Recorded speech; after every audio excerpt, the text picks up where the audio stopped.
ভগবান যখন খুব সহায় হয় তখন পরীক্ষায় একটা দুটো এত সোজা অঙ্ক পড়ে ফেলে। সমানুপাতের সব থেকে হাই ডিমান্ডের অঙ্ক যেটা চতুর্থ সমানুপাতিক বার করো। এবং এই চতুর্থ সমানুপাতিক বা চতুর্থ অনুপাত কি করে বার হয়, যারা ভুলে গেছো, ফোর্থ প্রপোর্শনাল বার হয় second into third by first করে, দ্বিতীয় সংখ্যা তৃতীয় সংখ্যা বাই ফার্স্ট। তাহলে এখানে আমার দ্বিতীয় সংখ্যা কত, 1/6 গুণ করে দাও, তারপরে তৃতীয় সংখ্যা কত, 1/9 গুণ করে দাও, ডিভাইডেড বাই আমার কত চলে গেল, 1/3 নিচে নিয়ে চলে আসো।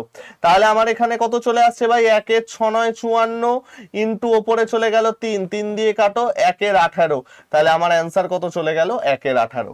একই রকম ভাবে যদি তোমাকে মধ্য সমানুপাতি বার করতে বলে, মধ্য সমানুপাতি বার করার জন্য করতে হয় √1 ইন্টু থার্ড। আর তোমায় যদি থার্ড প্রপোর্শনাল বার করতে বলে তাহলে তাহলে কি করে করতে হয়, এইরকম টাইপের ট্রিক বা এরকম টাইপের আরো সুন্দর সুন্দর কনসেপ্ট জানতে অবশ্যই আমাদের চ্যানেলটাকে সাবস্ক্রাইব করে নাও। এবং পুলিশের এসআই এবং কনস্টেবলের টার্গেট করে আনা যে ব্যাচ, সংগ্রাম ব্যাচ, সেই ব্যাচে তোমরা অবশ্যই এনরোল করে নিও, কারণ অসম্ভব সুন্দরভাবে এখানে পড়ানো হবে। গতানুগতিক পড়ার থেকে বাইরে ভালো ভালো নোট দেওয়া হবে। তো যারা এখনো এনরোল করোনি অবশ্যই এনরোল করে নিও, ডেসক্রিপশনে সমস্ত ডিটেলস পেয়ে যাবে। টাটা ভাই লোক।